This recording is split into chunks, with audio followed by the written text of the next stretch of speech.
எறும்புக்கும் விவசாயத்துக்கும் என்னடா சம்மந்தம் அப்படின்னு கேட்குறீங்களா? எறும்பை பற்றி ஒரு குட்டி கதையே இருக்குது.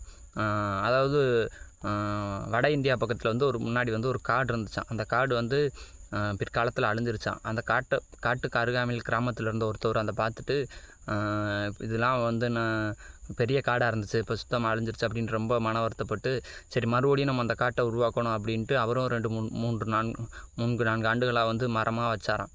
அது வந்து சதுப்பு நிலமானதுனால மரம் வச்சா வளரவே மாட்டேன்ருச்சான்.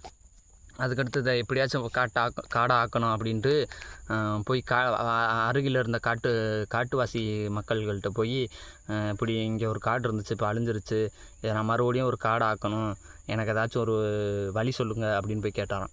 அப்போ அந்த காட்டுவாசி மக்கள்கள் வந்து அவர்கள்ட்ட வந்து ஒரு குடுவை நிறையா வந்து சிவப்பு எறும்புகளை கொடுத்தாங்களாம்.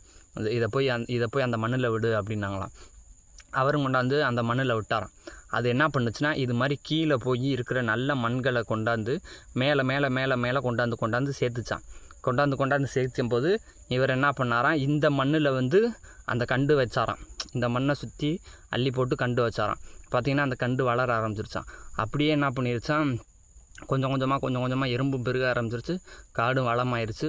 ஒரு காடாகவே உருவாயிருச்சான். ஒரு காடாகவே உருவாகி 10-15 வருஷத்தில் மறுபடியும் அங்கே விலங்குகள் வந்து வர ஆரம்பிச்சிருச்சான்.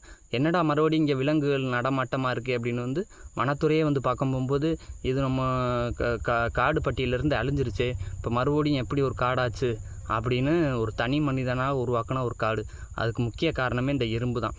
அப்போ எறும்போட பயன் பாருங்கள். அது கீழே இருந்து அந்த நல்ல மண்ணை மட்டும் மேலே கொண்டாந்து தான் கூடு கட்டும். அதே மாதிரி தான் கரையானும்.